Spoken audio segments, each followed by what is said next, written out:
top 10 de las canciones top, y es lo que se llama un crossover, una canción que pasa de un género específico como es el country al mundo de la música pop, ¿eh? Así que le mandamos un abrazo grande a Ricardo López, espero que haya disfrutado de la canción y que pase un cumpleaños espectacular. Bueno, en los estudios de LT7 y Canal 13 de Corrientes está Agustín Echevarne, que fue invitado por la Fundación Club de la Libertad a tener una charla y una exposición respecto de inteligencia artificial y revolución educativa. Vamos a tratar de aprovecharlo no solamente para hablar de esto, sino un poco también de lo que significa el panorama de nuestra actualidad, que es más que interesante después de lo que nos dejó las PASO. Y también están acá en los estudios Alberto Medina Méndez y Caito Leconte, a quienes agradezco su presencia. Y desde ya también, Alberto, te agradezco todas las invitaciones que me haces. Un poco de paciencia conmigo, que soy medio difícil para concurrir, pero se me complica a veces a la tarde con una serie de actividades que tengo con Julián que no puedo posponer y se me complica un poquito. ¿Cómo les va? Buen día, ¿cómo andan? Buen día, muchas gracias por la invitación, es un placer para mí estar aquí con ustedes. No, el gusto es aprovecharlo acá, a ustedes acá. Bueno, Agustín, inteligencia artificial, ¿amenaza u oportunidad? Bueno, ambas. En realidad, la inteligencia artificial es una revolución que está ocurriendo en el mundo. Nosotros la venimos anticipando. Yo doy charlas sobre este tema desde hace 15 años. Ajá. Y hay que estar como preparados para esto, para abrazar el cambio. Porque va a haber dos tipos de países. Va a haber los países que abrazan el cambio como las oportunidades y tratan de ver cómo nos puede beneficiar esto y saber que esto va a ocurrir, que ya no era, antes era para el futuro, hoy ya es el presente y ya llegó el futuro, digamos. Y hay otros países que tratan de frenar el cambio, que se resisten a cambiar, que quieren preservar lo viejo, quieren preservar trabajos que hoy los pueden hacer las máquinas. Pero cuando los trabajos los pueden hacer las máquinas, la productividad salta enormemente, liberás recursos, el país es más rico, es más competitivo, sí, y puedes producir cosas nuevas. En cambio, el que quiere mantenerse, como pide Grabois, por ejemplo, que tener 4 millones de personas trabajando en las huertas con tecnología del siglo XIX, entonces ahí te asegurás ser pobre para siempre. O sea, lo que querés preservar es el peaje, la persona que te cobra el peaje. Bueno, eso es absurdo. Ahora, ¿vio lo que está pasando en Estados Unidos con el tema del sindicato de los actores y los productores con la inteligencia artificial? Y la verdad es que cuando uno a la distancia ve a la economía más productiva del mundo, en el mundo del entretenimiento, reaccionar de esta forma, y más de uno se llena de preguntas. Sí, las preguntas van a venir, la resistencia al cambio es natural en la naturaleza humana. Es interesante porque se creía que la inteligencia artificial iba a eliminar, siempre decíamos, todos los trabajos repetitivos y aburridos. Y eso es más obvio en la robótica, en la industria, pero también en los servicios. Por ejemplo, el cajero del supermercado, esos trabajos que son muy aburridos y muy repetitivos, esos son reemplazados. Pero resultó que además este nuevo GPT Chat es capaz de elaborar, y es muy bueno elaborando textos. Entonces puede elaborar guiones o ayudarte a generar guiones. Pero también comete muchos errores. ¿Sí? Entonces, por supuesto, es una amenaza porque lo que está cambiando es que hoy ya no jugás al fútbol, te cambiaron de juego. Ahora en vez de jugar al fútbol, jugás, por ejemplo, al polo. Pero al polo tenés que saber andar a caballo. Entonces ahora no es que no puedes escribir guiones, pero lo vas a hacer con la ayuda de la inteligencia artificial. Y vas a tener que ser creativo y vas a tener que mejorar. Y entonces tenés unas oportunidades tremendas. Pero Estados Unidos no tiene desempleo. Estados Unidos tiene, al contrario, tiene un récord de empleo. Tiene 3,7% de desempleo cuando se calcula que el desempleo natural, entre que una persona sale de un trabajo y busca otro, tardas un tiempo. O sea, lo que me estás diciendo es que en el país en donde hay mayor capital de inversión en inteligencia artificial, esto no se traduce en una amenaza o pérdida de empleo. Exacto, y cuando vos mirás a nivel de lo que ha pasado durante décadas, los países más innovadores no tienen desempleo. Israel, Alemania, ¿no? Los que están primeros en innovación, los primeros en buscar las mejores tecnologías rápidamente, lo cual es lógico, porque el país pasa a ser competitivo. El problema lo tienen los países que se resisten a tener nuevas tecnologías, que tienen sistemas retrógrados como educativos, como el nuestro. Por eso digo, miremos esto como una oportunidad y observemos al mismo tiempo que el sistema educativo argentino es un desastre. No le está sirviendo a los chicos. O sea, hoy vos vas 12 años a la escuela y salís y no te sirvió. No te sirvió. Y por supuesto los chicos se aburren en la escuela y entonces ni siquiera aprenden lo que se supone que tienen que aprender. Ahora, buen día. ¿Estamos en condiciones de compararnos con Estados Unidos y aquellos países que tienen esta revolución y tienen este estándar, siendo Argentinas hoy en el siglo XXI, estando como estamos? Bueno, ese temor, que es legítimo, te frena al cambio. Y en realidad nosotros tenemos que compararnos con Estados Unidos. En la época de Alberdi, ¿qué era Argentina? Era un desastre total. Era un desierto donde todos se degollaban unos a otros, ¿no? ¿Y qué hacía Alberdi? Se comparaba con los mejores. Se comparaba con Estados Unidos, con Suiza. Si leen las bases de Alberdi, va comparando todas. Y miraba, él analizaba todas las constituciones. Y miraba las constituciones de América Latina y decía, estas constituciones están calculadas para que fracasen todos estos países. Y en cambio, la constitución de Estados Unidos y en la de California, ¿qué era California? Era un lugar que había sido 300 años español. Sí. ¿A qué fueron los españoles a California? ¿A buscar oro? ¿Lo encontraron? Sí. No. Pero en 1848 fue invadida por Estados Unidos. En 1849, California dicta su propia constitución. Y esa constitución es una constitución liberal.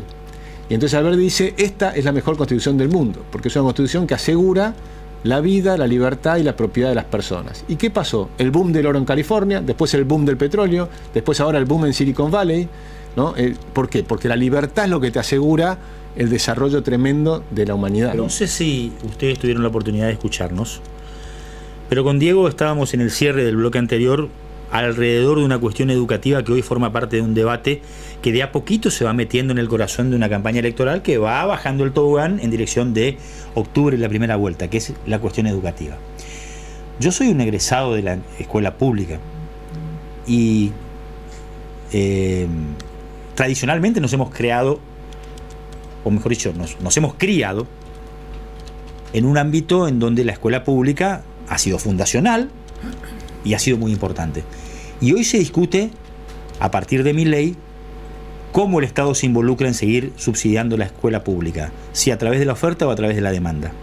Sí. ¿Es oportuno el debate? ¿Qué pensás respecto de esto? Porque también en ese tema entra un concepto que yo le escuché a Agustín Laje plantearlo con mucha claridad, es decir, esto va a empujar en la dirección de la competitividad de los docentes a la hora de acercar su oferta educativa. Si seguimos así, los docentes van a seguir como están ahora, poco competitivos, sin prepararse, protegidos por leyes gremiales que hacen de un caparazón que en definitiva los protege a ellos, pero no a los que reciben la educación. ¿Cómo ves este tema? Creo que sin duda es el momento, en realidad el momento fue hace un montón, yo vengo hablando de esto hace 15 años. O sea, nos hemos pasado el tiempo, la educación está cada vez peor, la educación en Argentina es un desastre, pero además hay un cambio de paradigma mundial en la educación. Con lo cual hoy no podés volver para atrás y decir vamos a restablecer la educación de Sarmiento, Avellaneda, no. Acá tenés que mirar para adelante y ver este cambio de paradigma en la educación, cómo lo podemos aprovechar en Argentina. Y es fascinante porque además tenés las nuevas tecnologías. Hoy tenés el GPT chat adentro del aula.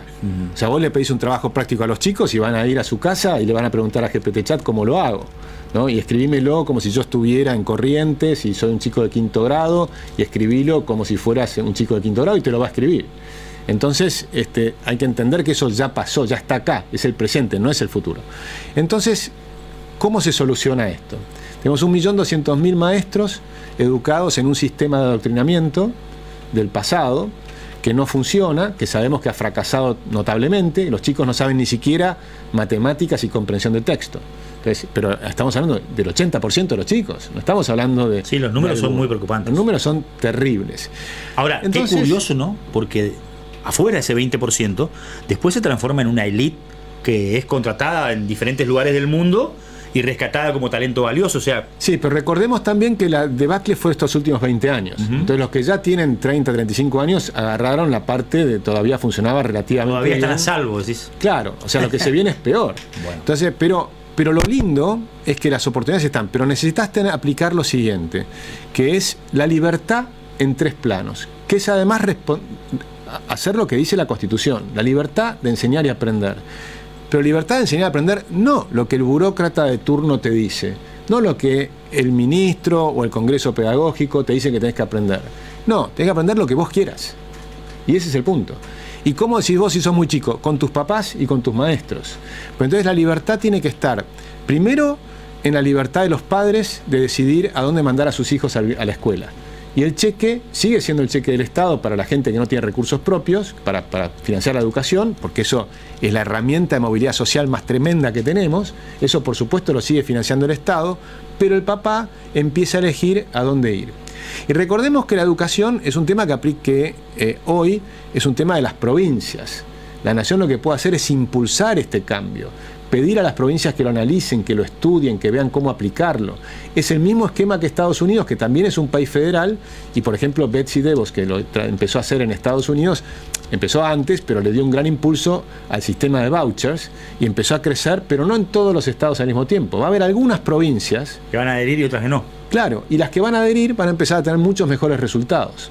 Y entonces las otras van a empezar a adherirse después. Pero vos tenés que abrir el juego. Y abrir el juego es dar la libertad en el nivel de los padres, dar libertad en el nivel de cada escuela, que en realidad yo hablo de cada comunidad educativa. Y es una revolución. ¿La revolución cuál es? Es que los padres recuperen el rol que tienen que tener en la educación de sus hijos. No los abandonen en la escuela, vengan a la escuela.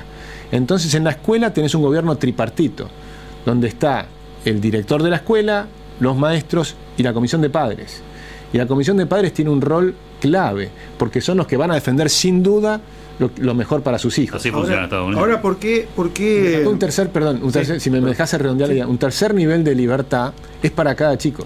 Hay que eliminar la currícula oficial y tienen que ser apenas guías y después tenés que hacer una currícula para cada niño. Una currícula personalizada, como es en Finlandia, que es un esquema estatal, porque educación pública es toda, la privada y la estatal. Obvio, sí. Entonces a mí no me gusta mucho hablar de educación pública, sino estatal y privado, porque públicas son todos. Y justamente este sistema es para igualar oportunidades, para que los chicos más pobres puedan ir a una escuela que está acompañando. Y además hubieron 350.000 chicos que pasaron de la escuela estatal a la privada y el cheque no los acompañó. Es decir, que los padres pagan y podrían obtener mucho mejor educación, y estamos hablando de gente de bajos recursos.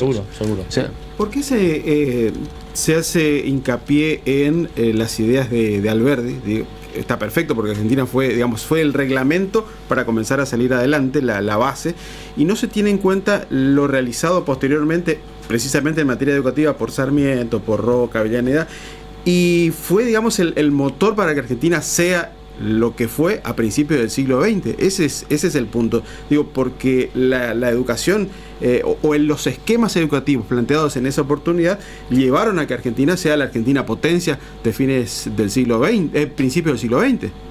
sí, yo lo hago, y de hecho si buscas mi Twitter vas a encontrar que yo hablo de Sarmiento y Alberdi. Sí. O sea que para mí ambos fueron liberales. Sarmiento recorrió, si recuerdan sus libros de los viajes y demás, sí. Él recorrió África, Europa, Estados Unidos, y encontró en Estados Unidos una cosa maravillosa, que se educaban. Y se educaban en cada pueblo. Pero se educaban de abajo hacia arriba. O sea, el modelo de Estados Unidos era la comunidad que buscaba y contrataba una maestra. Ustedes habrán visto en las películas, sí. llega la maestra en el tren. El libro de la las familia señoritas, Ingalls, el libro de las señoritas de Laura Sí, Ramos, bueno, lo refleja claramente. Exactamente. Cómo fue todo ese proceso, ¿no? Entonces, ¿qué pasó? Que decía, ¿cómo hacemos en este país que no tenemos esa cultura para incorporarla?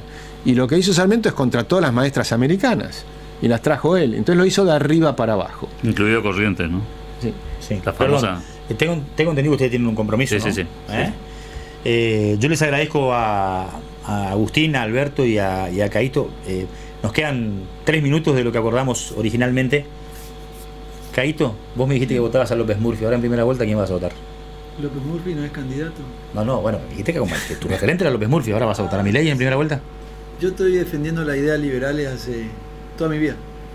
Sí, no, yo no dudo eso. No, bueno. Pero como los dos, uno era liberal y el otro también, dije, te pregunto, ¿es Mi oportuno? partido tiene una posición y yo tengo una posición de defensa de las ideas liberales. Y en eso estoy trabajando hace de toda mi vida. Así que el que representa las ideas liberales va a ser el que reciba mi voto.